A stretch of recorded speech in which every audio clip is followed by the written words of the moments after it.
Hello, everybody, and welcome back as we go through our series on Acts. Today, we're going to be looking at Acts chapter 12. And the story of Acts is the story of the church. It's the story of the church's birth, expansion, and growth throughout the world. It started in Jerusalem, and just like Jesus said, went through Judea and Samaria and out to the ends of the earth. And as the church grew, predictably, the persecution began to grow with it. And things really began to heat up as we've moved through these chapters. First, we had the death of Stephen. Then we had the rise of Saul. In chapters 8 and 9, the church was scattered and began to disperse across the world. And here in chapter 12, things really hit a pinnacle. And that begins with the death of the very first apostle, James. He was the first one to be killed, beheaded by King Herod. And next up, we see right at the beginning of this chapter is Peter gets arrested. You know, with the death of James, we have the saying, the writing was on the wall. And really for the apostles, I imagine that the writing was on the wall for them. With everything they had seen, with everything they had learned from Jesus, I imagine that they must have understood that this whole thing was going to end with their death. And this must have been a very difficult thing for them to grapple with and understand and come to grips with as they continue to serve the Lord and preach the gospel and expand the church. And here we are in this story in Acts chapter 12. Peter has just been arrested. James has just died, and then Peter gets arrested. I imagine he must have assumed that this was the end of the line for him, that it was going to be his time to die. But in the midst of this, it says that fervent prayer was being made by many people on behalf of Peter. So they were praying and they were asking God for deliverance. And sure enough, God delivers Peter miraculously from the jail. And yet when Peter gets delivered, you guys have read the story, he shows up at their house, and what happens? They don't believe that it's him. And it's such a contrast. Here they are praying fervently, and yet they don't believe it's him when God answers their prayers and does the very thing they were asking for. They were taken off guard. You know, and this raises an interesting question for us, an important question for us to grapple with. And that is the question of how should we pray? What should our expectation be in prayer? And what does it mean to pray in faith? You see, some people say that if you have enough faith, anything is possible.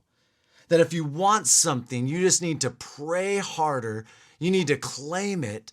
They'll say things like, you just need to reach up into heaven and grab that thing and pull it down because faith can do anything. You know, and though that's true, that prayer is powerful, that faith can move mountains, what happens when you don't get the answer that you were hoping for? That's going to be a really difficult thing. The church had just experienced that in this story. James had just died. And I think it's very unlikely that the church wasn't praying for James, that they weren't fervently praying. And despite their prayers, despite their expectations, he dies.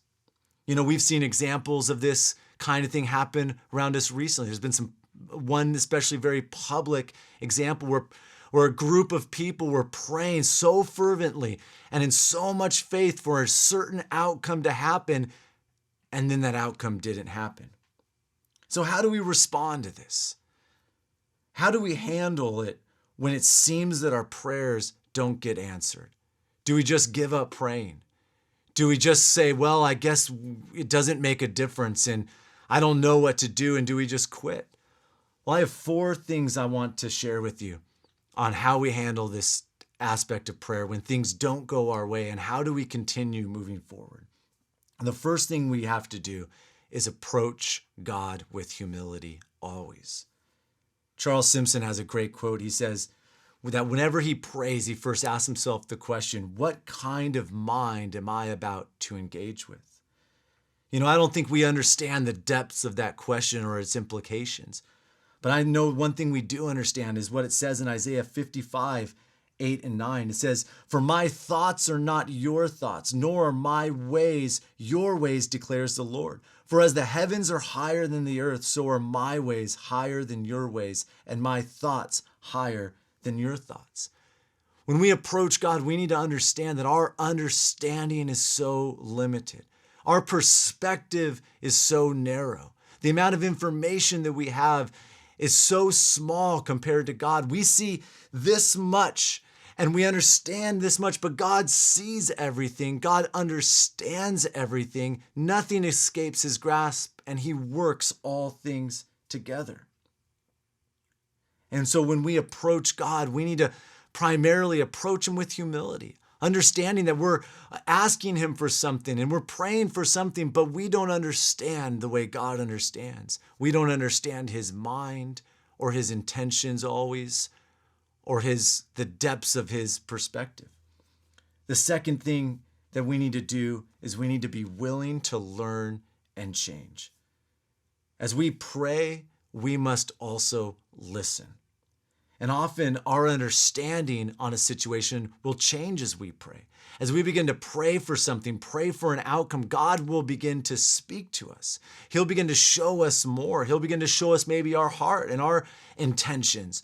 And if we will let him, he'll teach us. He'll speak to us. He'll form us. And as you pray for something, you'll notice that your prayers begin to change, that your understanding begins to change as God teaches you.